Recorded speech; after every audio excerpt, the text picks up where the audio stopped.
या देवी सर्वभूतेषु शक्तिरूपेण संस्थिता नमस्तस्ये नमस्तस्ये नमस्तस्ये नमो नमः. भारतीय संस्कृतीत देवीचे स्थान, देवी उपासनेला फार मोठी परंपरा आहे. देवीची आराधना शक्तीचे स्वरूप मानून केली जाते. नवरात्रीच्या संपूर्ण 9 दिवसामध्ये नवदुर्गेच्या 9 रूपांचे पूजन केले जाते. देवीचे विविध श्लोक, मंत्र, स्तोत्र यांचे या काळामध्ये पठण केले जाते.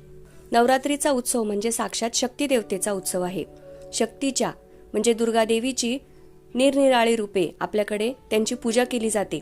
दुर्गा देवीची उपासना, आराधना, नामस्मरण आणि जप करण्यासाठी नवरात्रीचा कालावधी अतिशय शुभ आणि पुण्यफलदायी मानला जातो. या काळामध्ये दुर्गा देवीचे पूजन हे सर्वश्रेष्ठ मानले गेले आहे. देवीचे चरित्र वर्णन करणारा दुर्गा सप्तशती ग्रंथ आहे. या ग्रंथामध्ये 13 अध्याय आहेत. हा ग्रंथ मार्कंडेय ऋषींनी मार्कंडेय पुराणामध्ये रचलाय, म्हणजे मार्कंडेय पुराण जे आहे त्यातला हा अंश आहे. यामध्ये देवीचे महात्म्य, देवीचे चरित्र, देवीचे वेगवेगळे स्वरूप वर्णन केलेले आहे. दुर्गा सप्तशतीमध्ये जे देवीचे स्तवन केलेले आहे, जी स्तुती केलेली आहे, तर तिचे पठण करणाऱ्या व्यक्तीच्या भोवती सूक्ष्म स्तरावर देवतेचे संरक्षक कवच निर्माण होते आणि तिचे अनिष्ट शक्तींपासून रक्षण होते. नवरात्रीच्या प्रत्येक दिवशी दुर्गा सप्तशती पठण केल्यास दुर्गा देवीचे शुभ आशीर्वाद आणि कृपादृष्टी लाभते. अनेक संकटांमधून बाहेर पडण्यास मोलाची मदत होते. दुर्गा सप्तशतीमधील अध्याय पठणाने विविध लाभ होतात. भक्तांच्या सर्व मनोकामना पूर्ण होतात. दुर्गा सप्तशतीचा पाठ केल्यानंतर दान करणेही तितकेच आवश्यक आहे. यथाशक्ती यथासंभव दान करावे. असे केल्याने प्रत्येक कठीण टप्प्यावर देवीचे शुभ आशीर्वाद प्राप्त होतात. देवीचा पाठिंबा मिळतो, कृपा प्राप्त होते. सप्तशती पाठ केल्यावर अगणित पुण्य मिळते असे म्हटले जाते. दुर्गा सप्तशतीचे पठण करताना काही नियमांचे पालन करणे गरजेचे आहे. सुरुवातीला दुर्गा सप्तशती पठण करताना आपल्याला पूजेची मांडणी करणेही तितकेच आवश्यक असते. यासाठी आपल्याला एका स्वच्छ पाटावर दुर्गा देवीची प्रतिमा स्थापन करायची आहे. त्यानंतर त्यासमोर देवीच्या फोटोला हार किंवा फुले वाहून त्यापुढे आपल्याला दुर्गा सप्तशतीची पोथी ठेवायची आहे. कलशाची स्थापना करायची आणि मग पूजा करायची आहे. तुपाचे निरंजन लावायचे. वाचनाची जागा ही स्वच्छ आणि मन प्रसन्न ठेवणारी असली पाहिजे.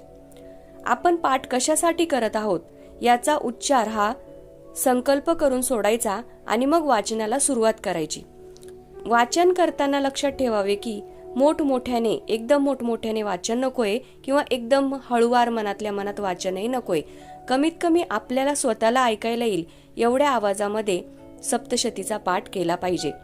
पाठ चालू असताना मोबाईल फोन बंद ठेवायचा. कुठल्याही प्रकारचे इतर बोलणे टाळावे. वाचन सुरू असताना एकाग्रता ही अतिशय महत्वाची आहे. सर्वात महत्वाचं म्हणजे नवरात्रीच्या या 9 दिवसामध्ये दुर्गा सप्तशतीचे पाठ करणार असाल किंवा नसाल तरी ब्रह्मचर्याचे पालन करणे आवश्यक आहे. महिलांसाठी महत्वाचं म्हणजे त्यांनी कोरी साडी किंवा स्वच्छ साडी नेसावी. काळ्या रंगाचे कपडे परिधान करू नये. कपाळी हळद कुंकू लावावे. हातात हिरव्या किंवा लाल बांगड्या घालाव्या. आपल्या स्वतःला ऐकू येईल अशा आवाजात पाठ करावा. पाठ हा एका बैठकीत पूर्ण करावा. आता एका बैठकीत पाठ पूर्ण करायचा म्हणजे दुर्गा सप्तशती हा 13 अध्याय आहे. यामध्ये जे 13 अध्याय आहेत तर आपल्याला फक्त तेच नाही वाचायचे, तर आपल्याला दुर्गा सप्तशतीचा पाठ करताना सुरुवातीला दुर्गा अष्टोत्तर शतनाम स्तोत्र आहे ते वाचायचे आहे. त्यानंतर कवच, अर्गला, किलक, रात्री सुक्त, नंतर मग पाठ वाचन करायचे म्हणजे 1 ते 13 पाठांचे वाचन करायचे आहे. त्यानंतर एक माळ नवार्ण मंत्र ओम ऐं ह्रीं क्लीं चामुंडाय विच्चे हा मंत्र, नवार्ण मंत्र, या मंत्राची 1 माळ करायची आहे. त्यानंतर तंत्रोक्त देवी सुक्त, प्राधानिक रहस्य, वैकृतिक रहस्य, मूर्ती रहस्य आणि मग अपराध क्षमापन स्तोत्र हे सर्व वाचायचे आहे. हे वाचल्यानंतरच आपला एक पाठ पूर्ण होतो.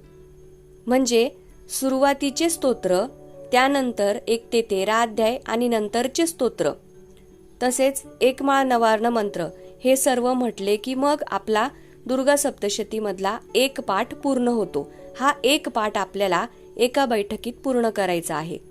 आणि यावरून आपल्याला ठरवायचे की आपल्याला नवरात्रीमध्ये 1, 3, 5, 7, 9, 11 किंवा 13, 14 असे किती पाठ करायचे हे आपण ठरवायचे आहे. त्यामध्ये महत्त्वाचं म्हणजे आपल्याला जेव्हा पाठ करायचे आहे त्या पाठाची वेळ ठरवून घ्यायची आहे. जर आपण दुर्गा सप्तशतीचा पाठ हा पहाटे करणार असाल तर पहाटेची वेळ निश्चित करायची, त्याच वेळी तो पाठ करायचा आहे.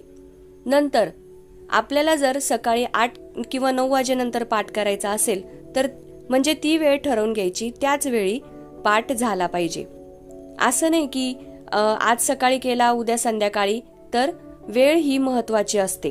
ठराविक त्या वेळेला केलेला पाठ हा पुण्यफलदायी असतो. पाठ करताना सारखं सारखं उठायचं नाही. आपल्याला पाणी प्यायचंय, आपण पिऊ शकतो, पण अध्याय संपल्यानंतर कुठलाही आपला एखादा अध्याय संपला की मग आपण पाणी पिऊ शकतो, परंतु कोणाशीही बोलायचं नाही. जोपर्यंत आपला पाठ होत नाही तोपर्यंत कोणाशीही बोलायचं नाही. पाठ वाचन करताना ठराविक जागा असावी, ठराविक त्या जागेतच पाठाचे वाचन केले गेले पाहिजे. तसेच पाठ वाचन करताना दिवा हा जोपर्यंत आपला पाठ चालू आहे तोपर्यंत जर तुम्ही अखंड ज्योत लावत नसाल तर कमीत कमी दिवा हा आपला पाठ वाचन होईपर्यंत, पाठ संपेपर्यंत दिवा चालेल याकडे लक्ष ठेवावे. या काळात कोणाचीही निंदा करायची नाही. आपल्या घरी आलेल्या अतिथीला भुक्या पोटी म्हणजे बिना भोजनाचं पाठवायचं नाही. तसंच नवरात्रीच्या 9 दिवसात जर आपल्या घरी एखादी कन्या किंवा सवशीण आपल्या घरी आली तर त्यांना हळदी कुंकू लावावा, त्यांना एखादे फळ द्यावे, पण भुक्या पोटी त्यांना काय म्हणता ना, अतिथीला जसं आपण काही खाऊ घातल्याशिवाय पाठवत नाही तसं त्यांनाही पाठवायचं नाही. म्हणतात ना की देवी कुठल्याही रूपाने आपल्या घरी नवरात्रीमध्ये येऊ शकते. ज्या ठिकाणी आपण पाठ करणार आहोत ती खोली शुद्ध, स्वच्छ आणि शांत तसेच सुवासिक असावी. देवीच्या मूर्तीजवळ किंवा आपल्या देवघराजवळ कुठल्याही प्रकारची अशुद्धता नसावी. पठण हे स्पष्टपणे योग्य स्वरात झाले पाहिजे. दुर्गा सप्तशतीचा पाठ करताना महत्त्वाचं म्हणजे आपल्याला पूर्व दिशेला तोंड करून बसायचे आहे. ज्या ठिकाणी आपण पहिल्या दिवशी बसलो त्याच ठिकाणी 9 दिवस आपल्याला पाठ करायचे. जर आपण 5 पाठ करणार असाल तर 5 दिवस आपल्याला त्याच ठिकाणी बसायचं आहे. जर आपल्याला संस्कृतमध्ये पाठ शक्य नसेल तर प्राकृत भाषेमध्ये सुद्धा दुर्गा सप्तशतीचे पुस्तक उपलब्ध आहे, हे सर्वांना माहीतच आहे. ते आपण वाचन त्याचे करू शकतो.